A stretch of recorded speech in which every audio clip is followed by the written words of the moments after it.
کہ اس لڑکی کی کیا حیثیت اور مرتبہ ہے۔ سیڑھیاں چڑھتی وہ اوپر پہنچی اور ان کے کمرے کی طرف جانے کے لیے کوریڈور میں آگے بڑھی، تب بھی اپنے کمرے کا دروازہ کھول کر اویس باہر نکلا۔ اسے اتنا آزادانہ اور مالکانہ انداز میں کوریڈور میں پھرتے دیکھ کر وہ ٹھٹک کر رک گیا تھا۔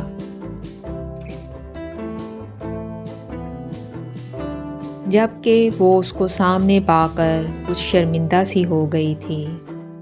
اس نے خود ہی اپنے طور پر سمجھ لیا تھا کہ وہ کل کی طرح آج بھی گھر پر نہیں ہوگا، لیکن یہ اس کا گھر تھا اور وہ یہاں کہیں بھی اور کسی بھی وقت پایا جا سکتا تھا۔ اپنی بے تکلفی پر کچھ شرمسار سی ہوتی وہ بے اختیار رک گئی تھی۔ السلام علیکم، کیسے ہیں آپ؟ وہ اتنے عام سے انداز میں اس سے سلام دعا کرنے لگا جیسے یہاں آنا اس کے معمولات میں شامل تھا۔ وعلیکم السلام۔ اس کے منہ سے آواز بھی بڑی مری مری سی نکلی تھی۔ وہ ایک آدھ سیکنڈ اس کے چہرے کو بغور دیکھتے رہنے کے بعد بولا، پاپا جانی اپنے بیڈ روم میں ہیں، یہ سامنے والا کمرہ ان کا ہے۔ اس نے ہاتھ کے اشارے سے بتایا تو وہ فوراً اسی طرف بڑھ گئی۔ وہ شاید کہیں جا رہا تھا اس لیے سیڑھیوں کی طرف بڑھ گیا۔ اسے دیکھ کر وہ حسب معمول بہت خوش ہوئے تھے۔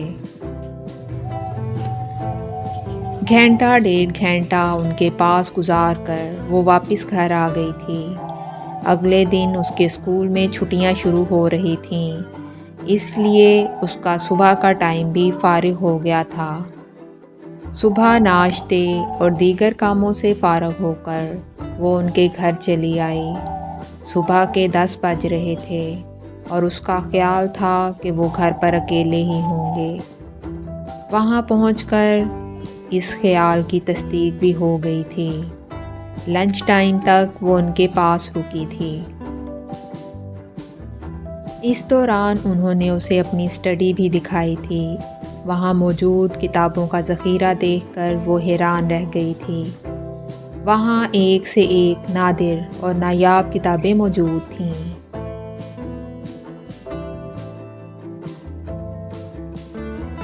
اس نے وہیں اسٹڈی میں بیٹھ کر انہیں ان کی من پسند کتاب پڑھ کر سنائی تھی۔ وہ فلور کشن پر گول تکیے سے ٹیک لگائے بیٹھے ہوئے تھے اور بڑے غور و فکر سے اسے سن رہے تھے۔ ان کے اصرار پر اس نے دوپہر کا کھانا ان کے ساتھ کھایا تھا۔ اس دوران 3-4 مرتبہ اویس نے فون کر کے ان کی طبیعت پوچھی تھی۔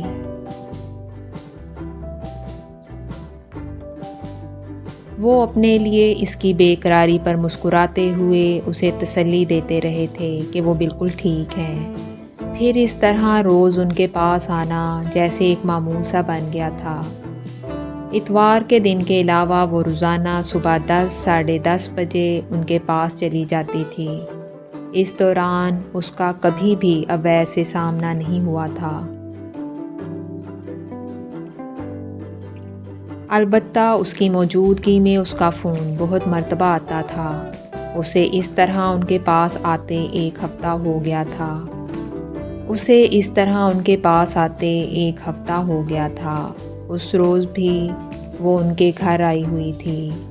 ادھر ادھر کے مختلف موضوعات پر باتیں کرتے کچھ ہی دیر گزری تھی کہ اخلاق ان کے لیے ناشتے کا ٹرے سجائے چلا آیا۔ اسے دیکھ کر انہوں نے برا سا منہ بنایا اور بولے، پی تو لیا تھا صبح میں نے دودھ، اب یہ ناشتے کی کیا تک بنتی ہے؟ وہ بڑی عاجزی اور خوشامدانہ انداز میں ٹرے ان کے سامنے رکھتا ہوا بولا، اویس بھائی کا 4 بار فون آ چکا ہے کہ پاپا جانی نے ناشتہ کیا یا نہیں۔ اگر آپ نے ابھی بھی ناشتہ نہیں کیا تو وہ مجھ پر بہت ناراض ہوں گے۔ ایک تو اس لڑکے نے میری ناک میں دم کر رکھا ہے، زبردستی اوٹ پٹانگ چیزیں کھلائے چلا جاتا ہے۔ صبح بھی مجھ سے ناراض ہو کر گیا تھا۔ کہ میں اس کے سامنے ناشتہ کیوں نہیں کر رہا۔ وہ بڑی بیزاری اور ناراضگی سے بول رہے تھے۔ انکل، وہ ٹھیک تو کہتے ہیں، آپ کو اپنی صحت کا خیال رکھنا چاہیے۔ تھوڑا سا چکھ لیں پلیز میری خاطر۔ ان کا دیا مان اور محبت اس سے ایسے جملے بلوا گیا تھا جو اس نے اس سے پہلے کبھی کسی سے نہ کہے تھے۔